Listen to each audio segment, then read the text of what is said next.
नमस्कार बच्चों, आप देख रहे हैं मैथमेटिक्स ज्ञान और मैं अनुपम शर्मा आज आपके सामने लेकर आया हूं क्लास 12 एनसीईआरटी मैथमेटिक्स की एक्सरसाइज 7.5 का सॉल्यूशन।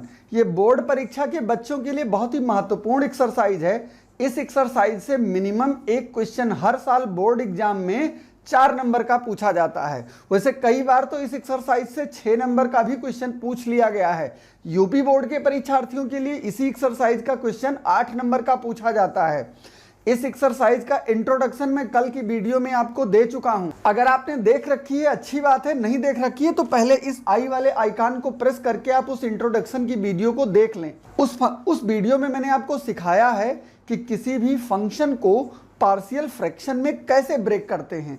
जितना बढ़िया आपको ब्रेक करना पता होगा उतनी ही जल्दी आप इस एक्सरसाइज को सॉल्व कर लोगे, क्योंकि इस एक्सरसाइज में सारे क्वेश्चन को पहले पार्शियल फ्रैक्शन में तोड़ना होता है, फिर उसको सॉल्व करना होता है। तो बिना टाइम वेस्ट किए हुए सीधे मैं आपको एक्सरसाइज पे लेके चलता हूं। ये रहा आपके सामने पहला क्वेश्चन।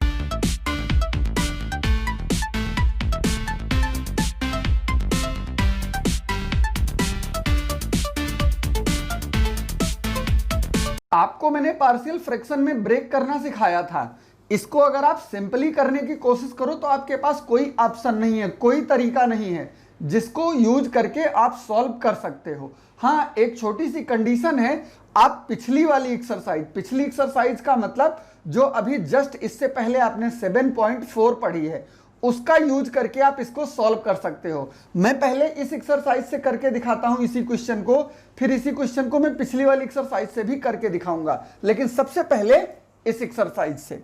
तो इस एक्सरसाइज में आपने क्या सीखा है कि हम किसी भी क्वेश्चन को पार्शियल फ्रैक्शन यानी आंशिक भिन्न में तोड़ देते हैं।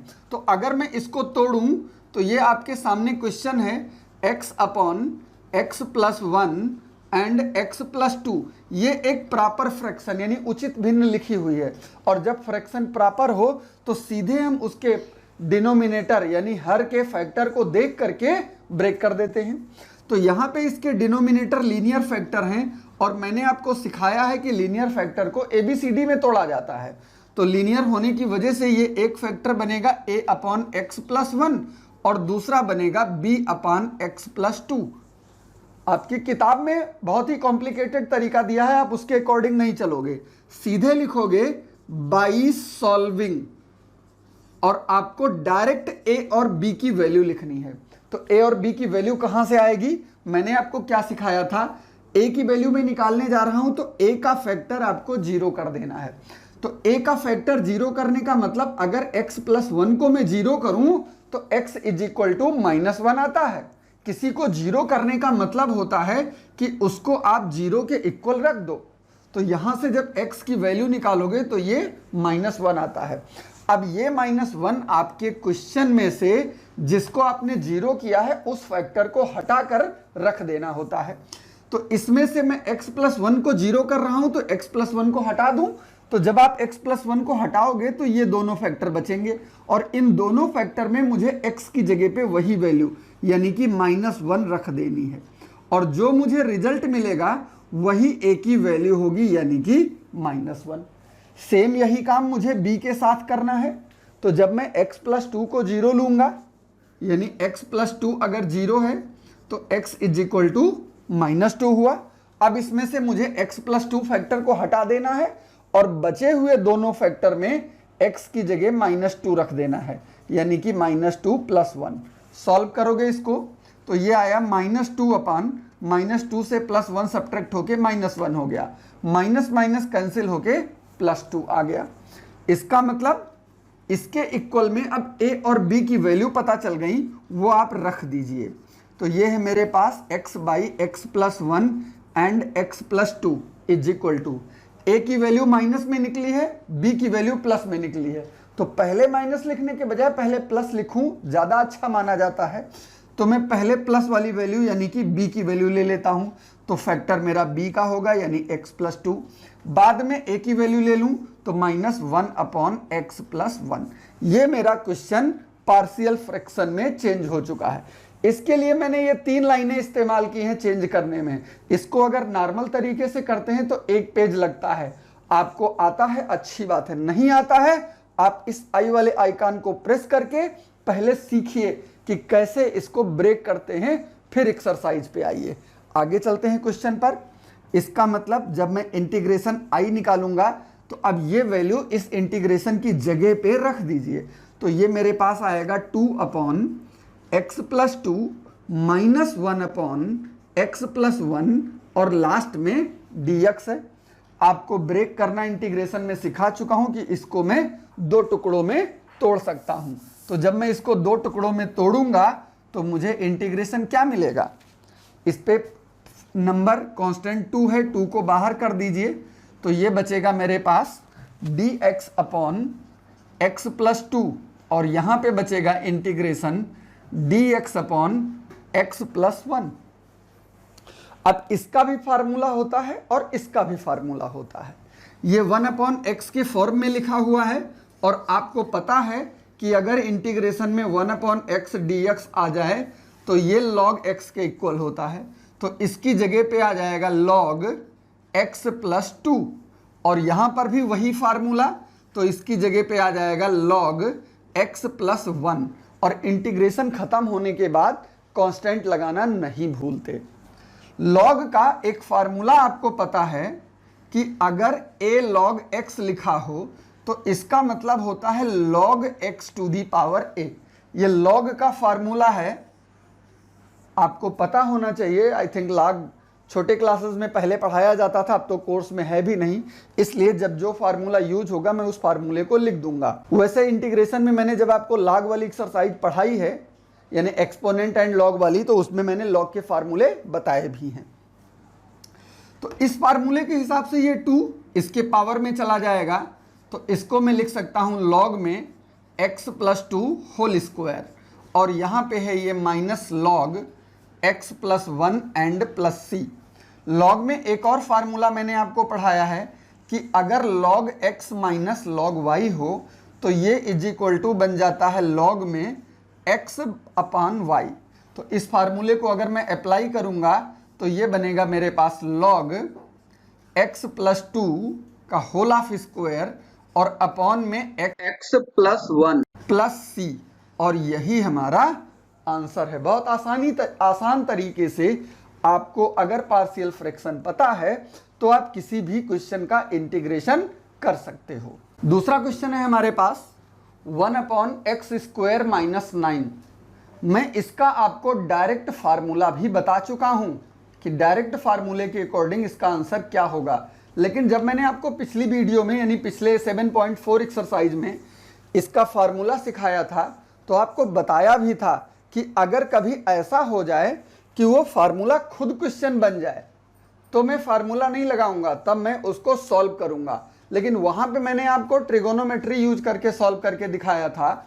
अब यहां पे हम लोग इसे पार्शियल फ्रैक्शन से करेंगे।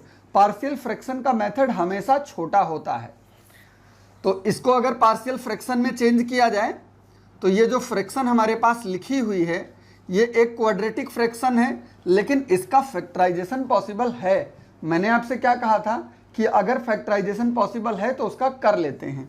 तो अगर इसका फैक्टराइजेशन मैं करता हूं तो मुझे a² - b² का मतलब a + b और a - b, ये 2 फैक्टर बनेंगे। दोनों लीनियर हैं, तो लीनियर के हिसाब से जब इसको तोड़ोगे तो a/x+3 और प्लस b/x - 3 आएगा। अब इसको मैं सॉल्व करूंगा a और b निकालने के लिए, तो सीधे लिखूंगा बाई सॉल्विंग a = तरीका, इसको 0 करो तो x की वैल्यू -3 आएगी और इस फैक्टर को इसमें से हटा करके जो बचे उसमें आपको -3 रख देना है। तो बचेगा क्या मेरे पास, सिर्फ ये वाला फैक्टर। x की जगह -3 रखूंगा, -3 पहले से है तो ये बन गया 1/6 और b निकालूंगा तो b को 0 करोगे x की वैल्यू 3 आएगी, x - 3 हटाओगे और इसमें वैल्यू डालोगे तो 3 + 3 यानी कि ये 1/6 आया। a निगेटिव है, b पॉजिटिव है, मतलब इसको लिखने में मैं b की वैल्यू पहले लिख लूं। देयरफॉर 1/x+3 और x minus 3 is equal to, b की वैल्यू अगर मैं पहले लिखता हूं तो 1/6 और x माइनस 3 और फिर a की वैल्यू लिखो तो प्लस की जगह माइनस आ जाएगा, 6 के साथ x प्लस 3। अब ये वैल्यू वापस क्वेश्चन में पुट कर दीजिए, तो इंटीग्रेशन मेरे पास हो जाएगा 1/6 x minus 3 minus 1/6 x plus 3 dx। अब इसको अलग अलग ब्रेक करिए, तो 1/6 बाहर आएगा, ये बचेगा dx x माइनस 3 और यहाँ पे बचेगा 1/6 यहाँ पे भी बाहर आएगा, dx by x plus 3। x की सिंगल पावर है, इसमें सीधे लॉग वाले फार्मूले लगा सकते हैं। लॉग में 1/x यानी 1/x is equal to log x हो जाता है इंटीग्रेशन में, तो ये इज इक्वल टू होगा 1/6 और लॉग x की जगह पे है x माइनस 3 और माइनस 1/6 लॉग यहाँ पर x की जगह पे है x प्लस 3 और प्लस c, दोनों में 1/6 कॉमन है, 1/6 कॉमन ले लीजिए और लॉग में माइनस का मतलब होता है डिवीजन, तो ये बन जाएगा x minus 3 upon x plus 3 और प्लस c, और ये हमारा आंसर हो गया। और आप पीछे देखोगे कि जब इसको ट्रिगोनोमेट्री से सॉल्व किया गया था तो कितना कॉम्प्लिकेटेड हुआ था लगाने में, और इसका डायरेक्ट फार्मूला भी मैंने आपको पढ़ा रखा है कि अगर कभी कोई question dx upon 1x square minus a square के फॉर्म में आ जाए तो इसका फार्मूला होता है 1/2a log x minus a upon x plus a modulus में और प्लस c। आप डायरेक्ट इस फार्मूले से भी लगा सकते हो, लेकिन ये फार्मूला तभी एप्लीकेबल होगा जब ये क्वेश्चन के बीच में आया हो। अगर क्वेश्चन यहां से स्टार्ट है तो आपको इस तरीके से लगा के दिखाना पड़ेगा। आप इस फार्मूले में इसको फिट करके देख लो, आपका आंसर सीधे आ जाएगा। a की जगह पर 3 है और x की जगह पे 9 है। अब इसको अगर यहां पे फिट करिए तो 3 2 जा 6, x माइनस 3 और x प्लस 3, सेम आंसर आ रहा है, यानी कि हमारा आंसर भी सही है। आप इसका यूज आंसर को चेक करने में कर सकते। ये आपके सामने तीसरा क्वेश्चन रहा, ये भी सिंपल ही है, सब लीनियर फैक्टर हैं, तो लीनियर फैक्टर के हिसाब से ये a b c में टूट जाएगा। 3x माइनस 1 ऊपर है और नीचे है x माइनस 1, x माइनस 2 और x माइनस 3। तो जब लीनियर में इसको हम तोड़ेंगे तो a upon x minus 1 plus b upon x minus 2 और plus c upon x minus 3। आपको मैंने सिखाया है कि लीनियर कितने भी फैक्टर हों, बस डायरेक्ट आप उसको सॉल्व करके आंसर निकाल सकते हो। कैसे? सबसे पहले इसको 0 करोगे तो x की वैल्यू 1 आएगी। अब इसमें से यही वाला फैक्टर हटा दोगे और जितना बचा है उसमें x की जगह पे 1 रख दोगे, तो ये हो गया 3 इंटू 1 माइनस 1 और यहाँ पे बचेगा 1 माइनस 2 और दूसरे ब्रैकेट में बचेगा 1 माइनस 3। सॉल्व करिए, 3 1 जा 3 माइनस 1, ऊपर बचा 2 और नीचे बचेगा माइनस 1 और माइनस 2, तो माइनस 1 और माइनस 2 का मल्टीप्लिकेशन हो जाएगा 2, 2 और 2 कैंसिल होके बचा 1। b निकालेंगे तो b का फैक्टर x माइनस 2 है, 0 होगा कि x इज इक्वल टू 2। अब इसमें से x माइनस 2 वाला फैक्टर हटा दो, बाकी में वैल्यू रखो, तो 3 इंटू 2 माइनस 1, यहाँ पे 2 रखोगे तो 2 माइनस 1 और यहाँ पे रखोगे तो 2 minus 3 is equal to 6 minus 1, ऊपर बचा 5, नीचे यहाँ पे 1 बचा, यहाँ पे माइनस 1 बचा, मल्टीप्लिकेशन हो गया माइनस 1, यानी कि b की वैल्यू हो गई माइनस 5। c लिखोगे तो x माइनस 3 को 0 करोगे, x इज इक्वल टू 3 हो गया।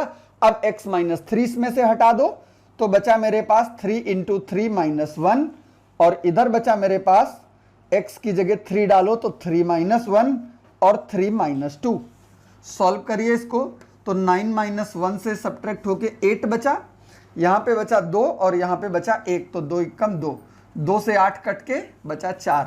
ABC मेरे पास निकल आए, ये सारी वैल्यू उठा के ABC की जगह पे रख दो, तो 3x minus 1 whole upon x minus 1, x minus 2, x minus 3, इसकी वैल्यू मुझे मिल गई।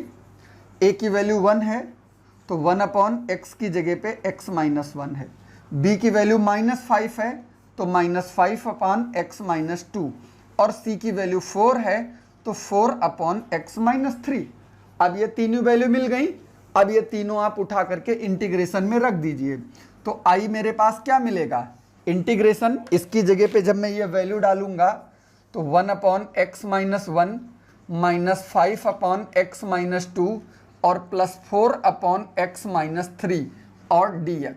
आपको इंटीग्रेशन में मैं सिखा चुका हूं कि कितने भी पार्ट हो आप सबको अलग अलग तोड़ सकते हो। तो इसको अगर आप अलग अलग ब्रेक करोगे तो क्या मिलेगा, 1/x-1 dx, और माइनस कांस्टेंट हमेशा बाहर आ जाता है तो 5 बाहर आ जाएगा, तो dx/x-2, यहाँ पे 4 बाहर आ जाएगा, dx/x-3। सारे x की सिंगल पावर यानी लीनियर हैं, और जब सिंगल पावर होते हैं तो डायरेक्ट फार्मूला लगा दिया जाता है। तो डायरेक्ट फार्मूले के हिसाब से ये 1/x हुआ जो कि log x बन जाता है, यानी कि x-1। यहाँ पे -5 के साथ ये बन जाएगा log x-2, और यहाँ पे +4 के साथ बन जाएगा log x-3, और लास्ट में +c। चूंकि log के बहुत सारे पार्ट हैं और डिवीजन करके आप लिख सकते हो, यहीं भी आंसर छोड़ दो तो भी चलेगा, और यही आपका आंसर हो गया।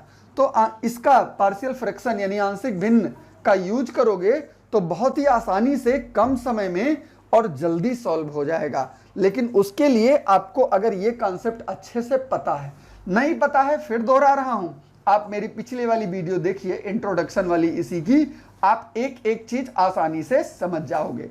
ये 4th नंबर क्वेश्चन जस्ट पहले अभी मैंने लगाया है 3rd नंबर, बिल्कुल उसी के जैसा है। इसमें ऊपर थोड़ा सा पार्ट कम है, उससे फर्क नहीं पड़ता क्योंकि हमें फर्क पड़ता है डिनोमिनेटर से, और डिनोमिनेटर सेम फैक्टर आ रहे हैं। मतलब आपको लीनियर में मैं 3 फैक्टर पढ़ा, 3 क्वेश्चन पढ़ा चुका हूं, तीनों का कॉन्सेप्ट सेम था, तो आप इसको खुद ब्रेक करके सॉल्व कर लोगे।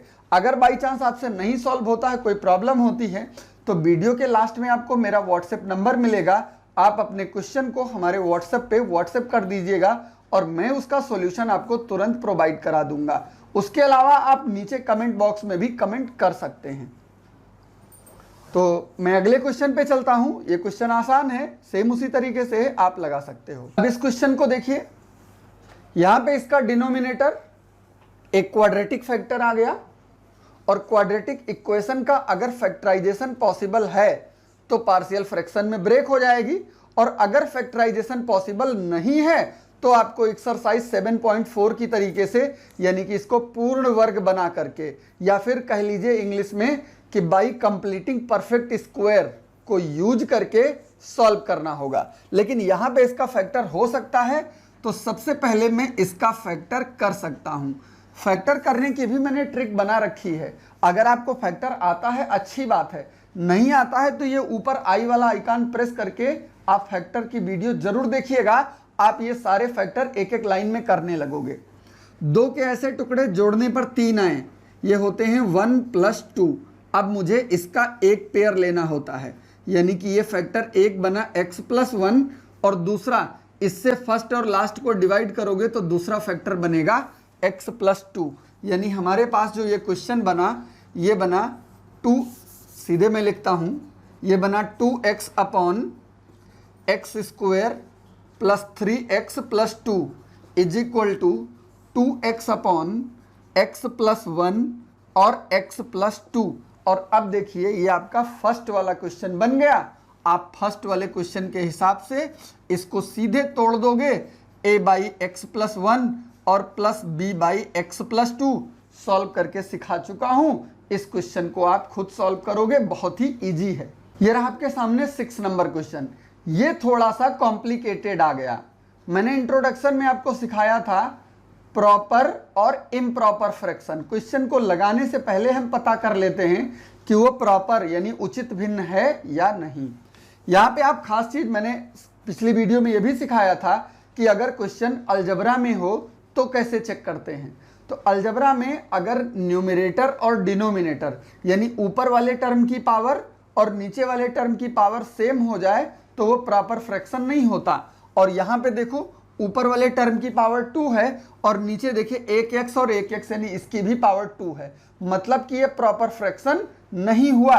तो पहले मुझे इसको प्रॉपर फ्रैक्शन में बदलना पड़ेगा। उसके लिए मुझे इसको मल्टीप्लाई करना पड़ेगा। तो x से मल्टीप्लाई करोगे तो x माइनस 2x स्क्वायर। तो आप इसमें माइनस का कॉमन ले लो।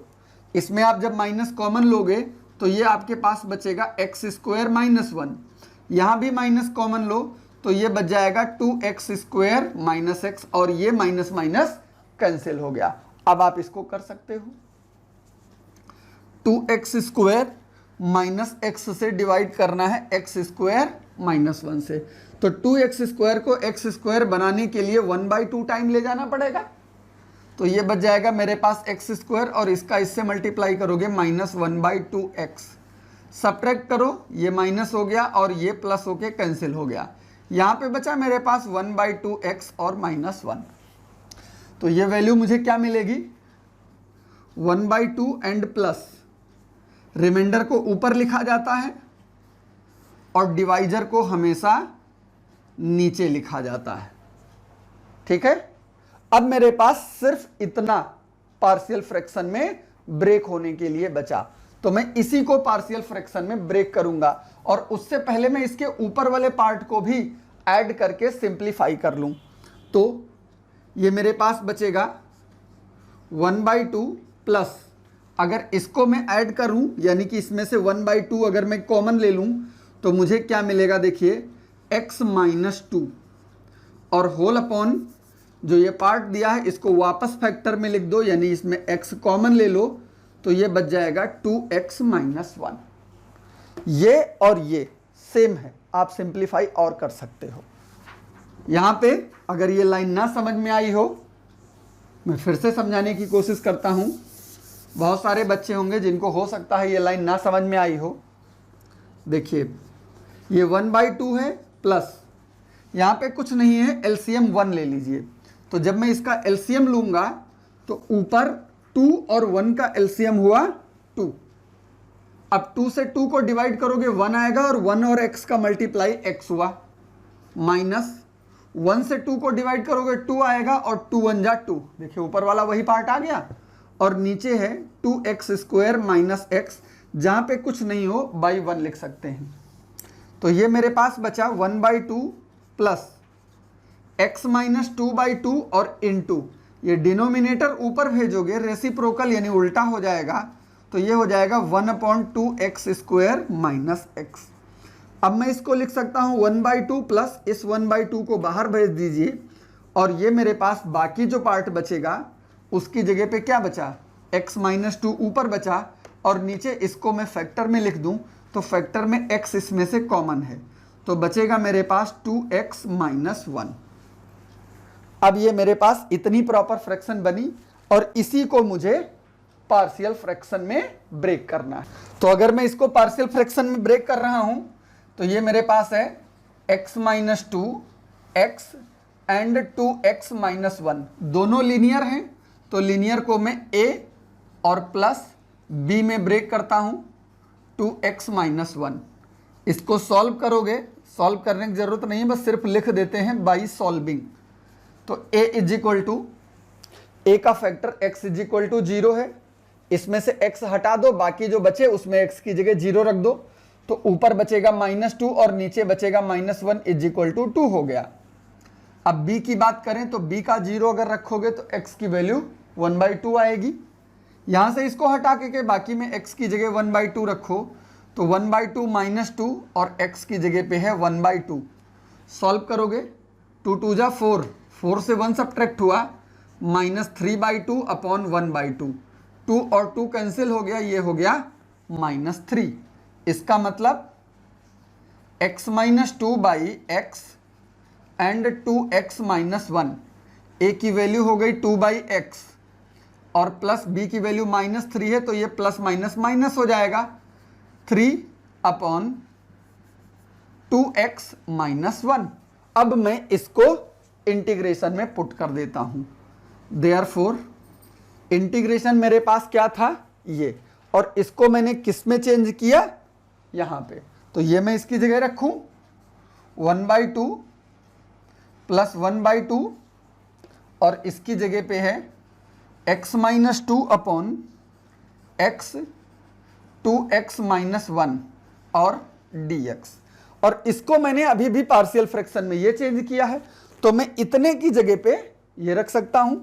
तो मेरे पास क्या मिलेगा, 1/2 प्लस, वैसे 1/2 दोनों में मिल रहा है, तो आप फाइनली 1/2 बाहर कॉमन ले लो, तो यहां पे बच जाएगा 1, और यहां पे मुझे इसकी जगह पे रखना है 2/x और -3/2x माइनस 1 और dx।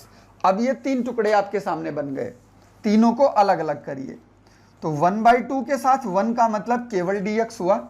इस 2 को भी बाहर लाओगे तो 1/2 पहले से था, 2 और बाहर आएगा, 1/x dx। यहाँ पे -3 बाहर आओगे और 1/2 पहले से था, तो ये बचा dx अपॉन 2x माइनस 1। अब इंटीग्रेशन कर दीजिए, तो 1/2 dx का इंटीग्रेशन x, ये 2 और ये 2 कैंसिल हो गया, और 1/x का हो जाएगा log x माइनस 3/2, ये भी 1/x है, लेकिन x के साथ 2 का मल्टीप्लिकेशन है, यानी कोफिशिएंट है। और पीछे इंटीग्रेशन में कई बार मैं आपको सिखा चुका हूं कि अगर कहीं पे कोई नंबर मल्टीप्लाई आता है तो डिफरेंशिएशन में सीधे बाहर आ जाता है और इंटीग्रेशन में उसका उल्टा बाहर आ जाता है। तो ये 2 का उल्टा यानी कि 1/2 बाहर निकल आएगा और बचेगा क्या, 1/x का मतलब log 2x माइनस 1 और लास्ट में प्लस c। और यही मेरा आंसर हो गया, 1/2x plus log x minus 3/4 log 2x minus 1 और प्लस c। तो कितना भी कॉम्प्लिकेटेड क्वेश्चन क्यों ना हो, कितना भी इजी क्वेश्चन क्यों ना हो, अगर आपको कॉन्सेप्ट पता है तो आप आसानी से उसको सॉल्व करके उसकी वैल्यू निकाल सकते हो। के सामने एक और क्वेश्चन रहा, इसमें देखिए एक क्वाड्रेटिक फैक्टर है और एक लीनियर फैक्टर है। तो जब इसको मैं पार्शियल फ्रैक्शन में ब्रेक करूंगा तो इसकी ब्रेकिंग तो मैं आपको बता ही चुका हूं कि क्वाड्रेटिक को कैसे तोड़ते हैं और लीनियर को कैसे तोड़ते हैं, लेकिन सबसे पहले लिखा लीनियर को ही जाएगा।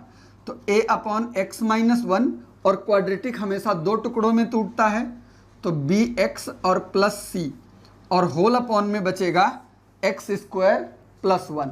अब इसको जब हम सॉल्व करेंगे तो बाई सॉल्विंग, तो इस तरीके के क्वेश्चन मैंने पिछली वीडियो में बताया था कि डायरेक्ट दोनों आंसर नहीं निकलते, एक बार में केवल एक ही निकल पाता है। क्यों? इसको आप जीरो नहीं कर पाओगे, क्योंकि अगर इसको जीरो करोगे तो x की कोई वैल्यू नहीं निकलेगी, लेकिन इसको मैं जीरो कर सकता हूं, तो यहां से मैं वैल्यू निकाल लेता हूं। तो x इज इक्वल टू 1 आएगा, ये फैक्टर गायब करके x की जगह 1 रख दीजिए, तो 1 प्लस 1 यानी कि ये 1/2 हो गया। अब दूसरी वैल्यू पता करने के लिए मैं क्या करूंगा, इसका न्यूमरेटर लिखूंगा और डिनोमिनेटर से इन दोनों को मल्टीप्लाई कर दूंगा। तो जब इससे इसको मल्टीप्लाई करोगे और इसको मल्टीप्लाई करोगे तो a के साथ में देखो क्या आएगा, x माइनस 1 कट गया, बचा x स्क्वायर प्लस 1। यहाँ पे bx प्लस c के साथ क्या आएगा, x square plus x square 1 cut गया, बचा x माइनस 1। अब मैंने आपको क्या सिखाया था कि इन दोनों में जहाँ भी जो मैंने वैल्यू यूज कर ली हो उसको छोड़ करके बाकी कोई और एक वैल्यू यूज करके आप आंसर निकाल लीजिए। तो यहाँ पे मैंने 1 यूज किया है, तो 1 को छोड़ करके बाकी कुछ भी। तो सबसे पहले मैं यूज करूँगा x इज इक्वल टू 0। तो इस पूरे क्वेश्चन में अगर मैं x की जगह 0 डालता हूँ तो देखिए क्या मिलता है, यहाँ 0 हो गया, ये 0 हो गया, और 1 और a का मल्टीप्लाई a हुआ, ये 0 हो गया और ये 0 हो गया, तो ये बचा माइनस c। इसका मतलब हुआ c is equal to a, और a आप निकाल चुके हो तो फिर c की वैल्यू भी उतनी ही यानी कि 1/2 हो गई। दो आंसर निकल आए। तिबारा में मैं पुट करूंगा तीसरा आंसर निकालने के लिए, +1 ले चुका हूं, अब मैं x की जगह -1 पुट कर देता हूं। तो जब -1 पुट करोगे तो ये मुझे मिलेगा -1 इज इक्वल टू -1 का स्क्वायर +1 हो जाता है, और 1 मिलकर के 2 हो जाता है, यानी कि ये हो गया 2a, प्लस -1 से ये हो जाएगा -b और प्लस c, और -1 मिलकर के बन जाएगा -2। ब्रैकेट ओपन करिए, -1 is equal to 2a minus से माइनस को मल्टीप्लाई कर दोगे, हो गया 2b और माइनस का 2c। अब इसमें देखिए a और c दोनों पता हैं, रख दो। -1 इज इक्वल टू 2 इंटू ए की वैल्यू 1/2 है, प्लस 2b और -2 इंटू सी की वैल्यू भी 1/2 है।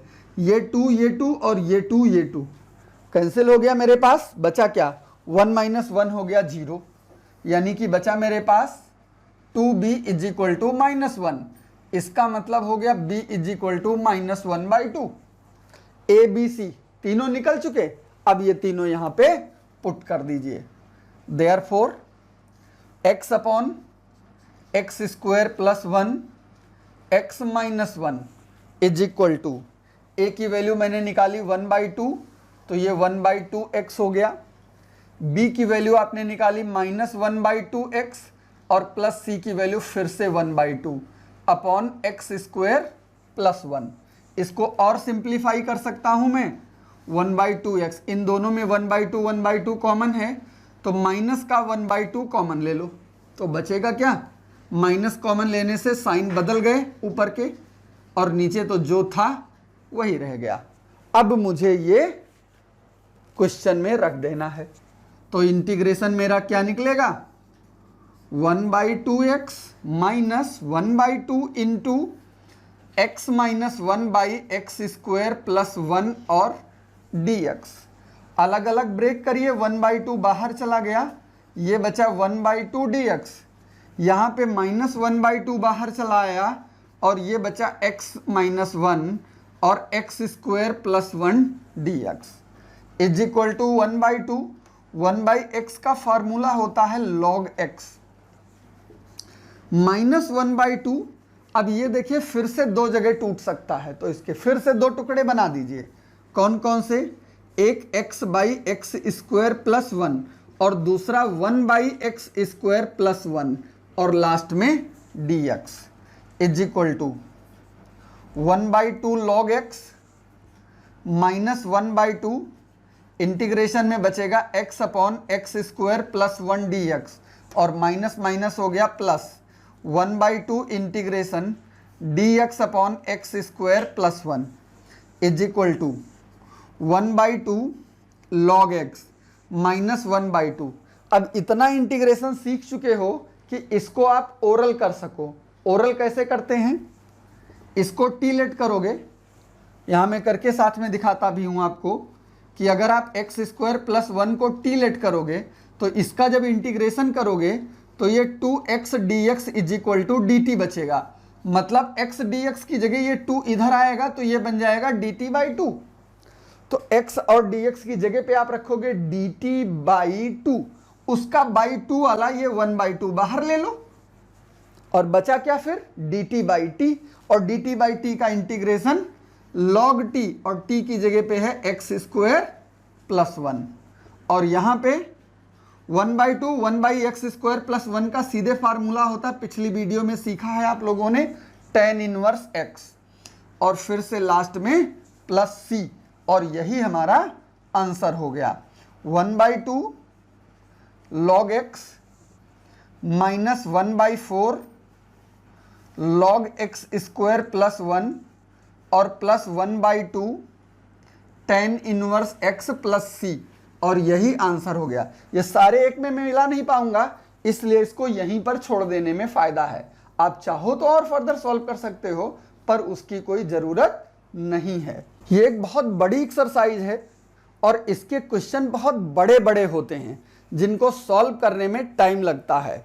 तो अगर मैं इस पूरी एक्सरसाइज के सारे क्वेश्चन इसी वीडियो में बनाऊंगा तो हमें लगता है ये वीडियो फिर 2 घंटे की होगी जा करके, और 2 घंटे की वीडियो कोई नहीं देखने वाला। आपको 30-35 मिनट देखने में भी प्रॉब्लम होने लगती है, इतना तो मुझे पता ही है, क्योंकि कितनी भी मेहनत करके वीडियो बनाया जाए फाइनली उस पर जो वॉच टाइम आता है वो 3 मिनट 4 मिनट और 5 मिनट का भी होता है। वो भी 3 4 5 मिनट कुछ बच्चे देखते हैं, बाकी लोग तो उतना भी नहीं देखते, बस केवल 1-2 लाइन देखा हो, जैसे लगता है उनको 1 ही 2 लाइन में पूरी वीडियो समझ में आ गई है। फिर भी कोई बात नहीं, जो लोग देखते हैं उनका मैं दिल से शुक्रगुजार हूं, और जो नहीं देखते हैं उनको भी मैं धन्यवाद करना चाहूंगा कि कोई बात नहीं, आप हमारी वीडियो पर आए तो सही कम से कम। चलिए अब इसका बाकी पार्ट यानी कि और बचे हुए जो क्वेश्चन हैं वो मैं इसी के सेकंड पार्ट में यानी अगली वीडियो में दूंगा। तो इसके लिए अगर आपने मेरे चैनल को सब्सक्राइब नहीं कर रखा है तो आप तुरंत कर लीजिए, ताकि अगली पार्ट आपसे किसी भी कंडीशन में मिस होने ना पाए। अब आज की वीडियो में यहीं समाप्त करता हूं, बहुत जल्दी फिर मुलाकात होगी। तब तक के लिए आप देखते रहिए मैथमेटिक्स ज्ञान। नमस्कार।